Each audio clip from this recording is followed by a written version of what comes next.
Well, it is the 50th anniversary of AOXOMOXOA, AMOXOA, if you will. What is the pronunciation? It's possibly a completely made up word, although some note that the A and the O, the Alpha and Omega, could be Jesus, the X could be a cross, I mean, the Om, okay, the eternal syllable, the eternal consonant. Of course, the O isn't really Omega, it's Omicron, signifying the middle. Well, in any case, 50 years on, the 1969 mix has been released on CD. I'm sure you can get it on vinyl too. Which mix is better, 1971 or 1969? My ears aren't really that great, I guess, but I'm noting on 1969 you can hear the choir on Mountains of the Moon, which is not included in 1971. There's an extra lead in to Cosmic Charlie. I think one of the drummers can be heard saying, "Play very loud." It's exciting, it's interesting. I would say the 1971 take of Rosemary, well, it's the same take. They just missed or changed the levels. Rosemary sounds quite a bit clearer on 1971 to me, and that's very important with such a lyrically focused album. Big shout out to Mr. Robert Hunter, who obviously had a hand in every song on this.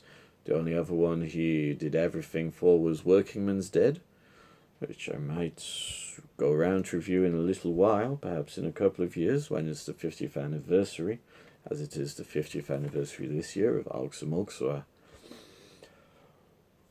Some people are picking up on What's Become of the Baby, which is a kind of really spaced out track on what is the old side 2.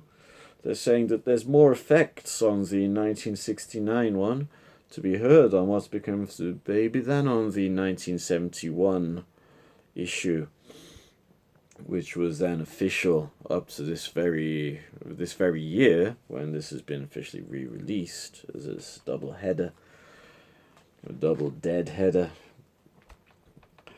I think that the 1969 issue of What's Become of the Baby and the 1971 issue are both pretty far out. It's very hard to make out what's being said unless you listen really carefully. And having effects trimmed or added to it are not really going to make a big difference to me. I wonder if they'll ever release just the vocal track without effects so we can hear it as a spoken word poem.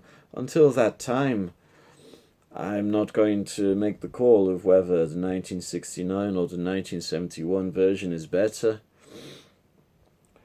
Would it be nice to have more AOXOMOXOA tracks on disc 2? The live track from the Avalon Ballroom on the 24th of February and the 26th of February in 1969. Yeah, I'd like a live version of AOXOMOXOA, but I'm not going to cry all night without it. Okay, which is better, 1969, 1971? I'm going to go with 1969 because that's the original release. You've got 2.5 extra minutes of sound, which is great. No need to trim the flab. This is all about indulgence in oral pleasure. So, AOXOMOXOA out.